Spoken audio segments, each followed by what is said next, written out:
ደረጀ ግራ ቀኙን ከተመለከተ በኋላ በተለይም ደግሞ ከናታንዬ ጋር ከተነጋገረ በኋላ በእርግጥም አበጌል ትክክል አይደለችም ማለት ነው። ለልጄ ሕክምና ያስፈልጋታል በማለት ወደ ውጭ ሀገር እልካታለሁ። ምናልባትም ሀገሩን ስትቀይር እዛ ስትማር ህይወት ሲያስተምራት ትቀየር ይሆናል፣ ትስተካከል ይሆናል የሚለውን ሀሳብ ካሰበውና ካደራጀ ካስተካከለ በኋላ ለወይዘሮ ማርትዬ በመደወል ወይዘሮ ማርትዬን ወደ ውጭ ሀገር እንደሚልካትም ይነግራታል። ታዲያ ወይዘሮ ማርትዬ ደግሞ መከራዬን አይቼ አሳድጌ በፍጹም ልጄማ ከአይኔ እንድትርቅ አልፈቅድም። እንዲሁም ደግሞ ወይዘሮ ማርትዬ ደግሞ እያነሳችው አንኳር የሆኑ ሀሳቦች ደግሞ ለምን ትላካለች? በመጀመሪያ ልጃችን ትክክል አይደለችም።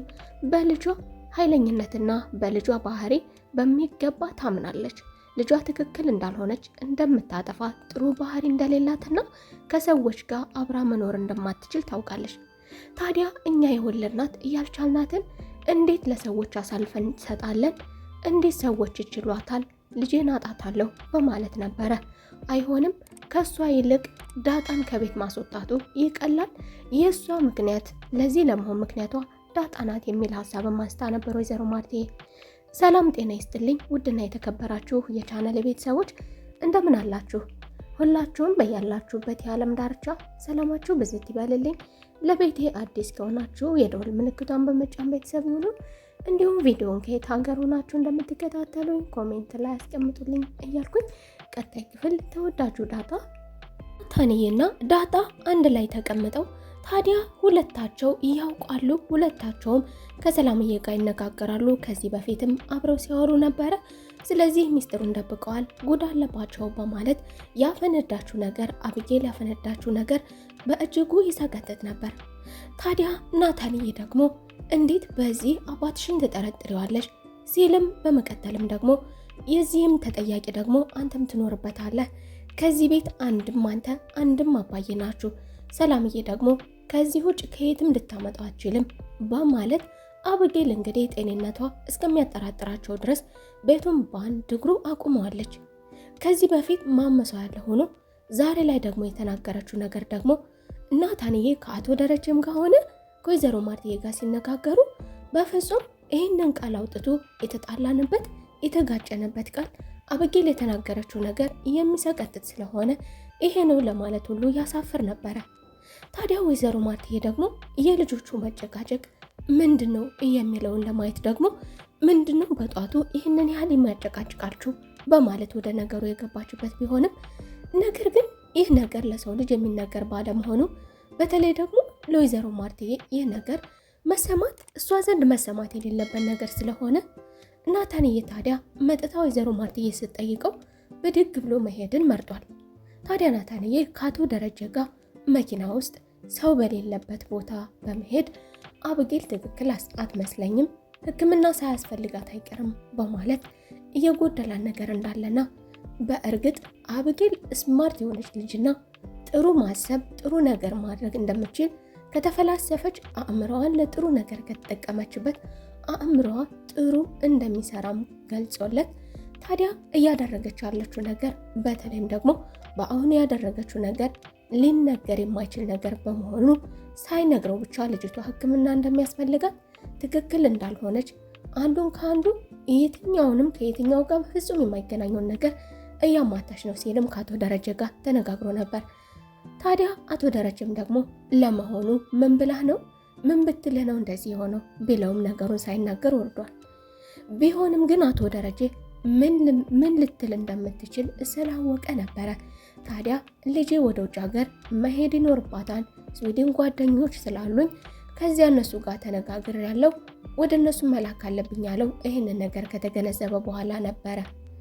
ነገር ግን ወይዘሮ ማርትዬ ይህ ነገር በፍጹም እንዲሆን አልፈቅድም፣ ለመሆኑ ይህን ነገር ስታዘጋጅና ስታስብበት ስታደራጅ ለምን ለኔ አልነገርከኝም? ቢሆንም ደግሞ ብታስብም ራሱ በፍጹም መሆን የለበትም። እኛ ያልቻልናትን እንዴት ሌሎች ሰዎች ይችላሉ የኛን ጉድ ብለህ አሰብከው? ልጄ በፍጹም ካይኔ እንድትርቅብኝ አልፈልግም፣ እሷን ካላየሁ ማንን ላይ ነው በማለት ወይዘሮ ማርትዬ እዚህ ጋር ድምድም አድርጋበታለች ለአቶ ደረጀ። በሌላ በኩል ደግሞ ወይዘሮ ማርትዬ ያነሳችው አንኳር ጥያቄ የሌላ ሰው ልጅ ለማሳደግ ስንል በእርግጥ ለዳጣ ጥሩ አባት እንደሆንክላት ከልጆችህ ለይተህ ባለማየትህ ይህ ደግነትህ ስለሆነ ይህንን ደግነትን ደግሞ ወደዋለሁ። ነገር ግን ደግሞ አብጌል ለዚህ ደረጃ የደረሰችው በዚህ ልክ እየሆነች የመጣችው ከዳጣና ዳጣ ከዚህ ቤት ከመጣችበት ጊዜ ጀምሮ እንደሆነ እናውቃለን። ታዲያ ሌላ ሀሳብ ይህንን የራቀ ሀሳብ ከምንተገብረው ይልቅ ለምን ዳጣን ሌላ ቦታ አነስ ያለች ቦታ ተከራይተንላት ለምን ደህና ቦታ አናስቀምጣትም የሚልም ሀሳብ አመጣችበት። ታዲያ አቶ ደረጀ ደግሞ አያይ በፍጹም ይሄማ መሆን የለበትም በማለት አቶ ደረጀ ወዲያውኑ ለወጥ አለ። ዳጣ ከአብጌል ጋር ከተነጋገረች በኋላ ይህንን የሚያሳፍር ነገር ነው፣ ከአብጌል አንደበት እንዴት ይህ ነገር ይወጣል በማለት ከሰላምዬ ጋር ያው አንዳንድ ነገር ስለምትነጋገር ታዲያ ወደ ሰላምዬ በመሄድ አብጌል የተናገረችው ነገር በእጅጉ ይሰቀጥጣል ያለችውን ነገር ለሰላምዬም አማክራን ነበረ። ታዲያ እሷ ምናልባት ደግሞ ነፍሰ ጡር ስለሆንሽ እንዳትደነግጭና ህፃኑም እንዳይጎዳ በማለት የከበዳትን ነገር ለሰላምዬ ለጆሮ የሚሰቀጥጥ ያለችውን ነገር ትነግራታለች። ነገር ግን ዳጣ ደግሞ በምላሹ ከሰላምዬ እያገኘችው ምላሽ ግርም ድንቅ የሚል ነበረ። ሰላምዬ ምንም አይነት መደናገጥ አይታይባትም። አረ ይልቁንስ ደግሞ እንዲሁም ሆን ብላ ደግሞ እንዲያው ቢሆንስ ምን ትያለሽ፣ ምን ይሰማሻል በማለት ነበር የመለሰችላት።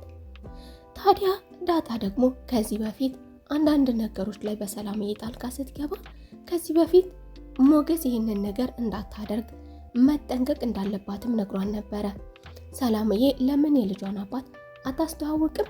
ለምን ለሷ የልጅ አባት ፌክ የልጅ አባት መስጠት አስፈለገ የሚለውን ነገርም አናግሯን ነበር።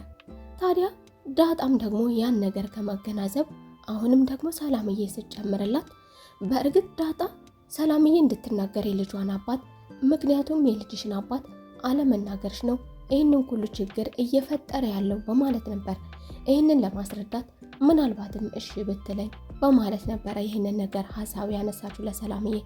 ሰላምዬ ግን መናገር እንደማትፈልግና እሺ ቢሆንስ እኔ ከአቶ ደረጀ ቢሆንስ እያረገዝኩት በማለት እንግዲህ ተዝናንታ ሰላምዬ ለዳጣ መልሳላታለች።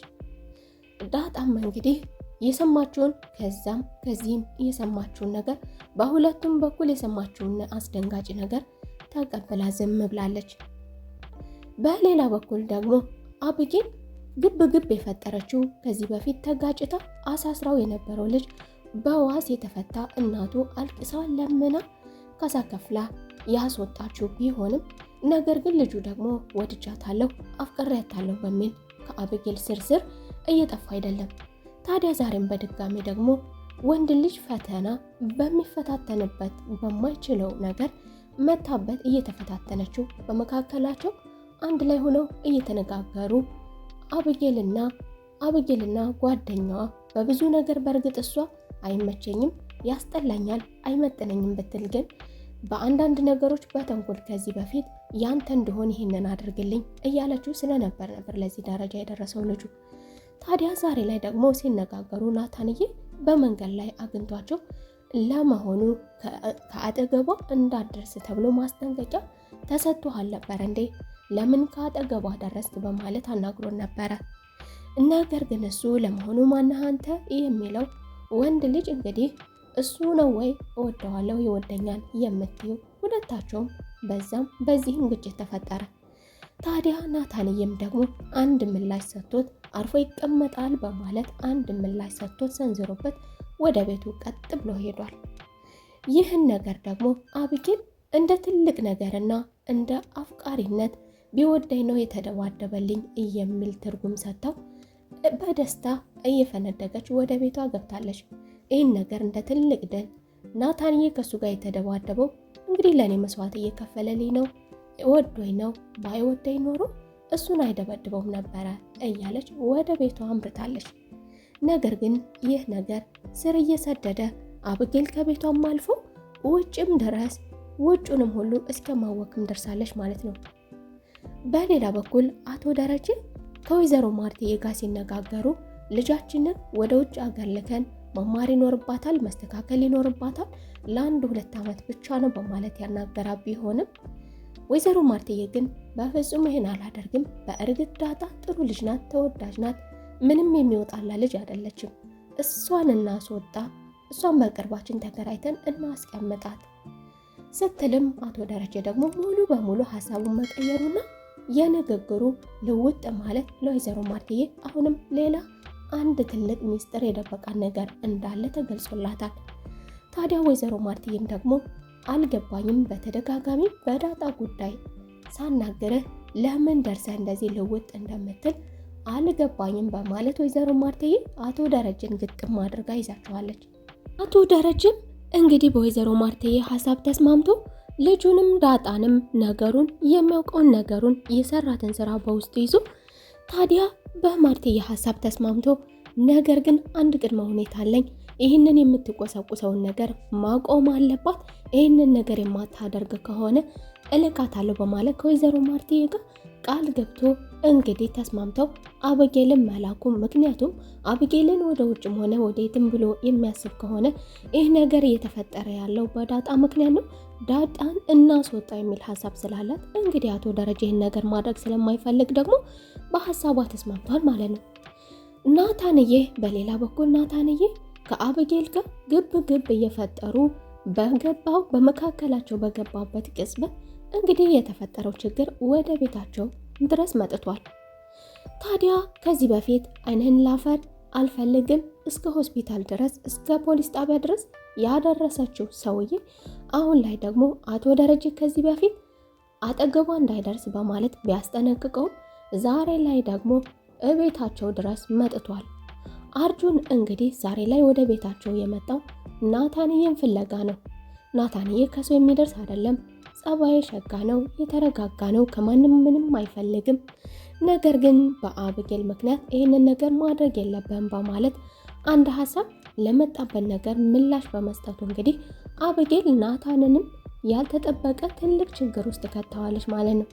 እንግዲህ አቶ ደረጀ በቦታው ከደረሰ ደግሞ ምን እንደሚፈጠር ወደ ፖሊስ ጣቢያ እንግዲህ የሰውዬ ፈርሞ ብዙ ነገር አድርጎ እናቱ ለምና እናቱ ተዋድቃ ብዙ ነገር እናቱን አስለቅሶ እንደወጣ እናውቃለን።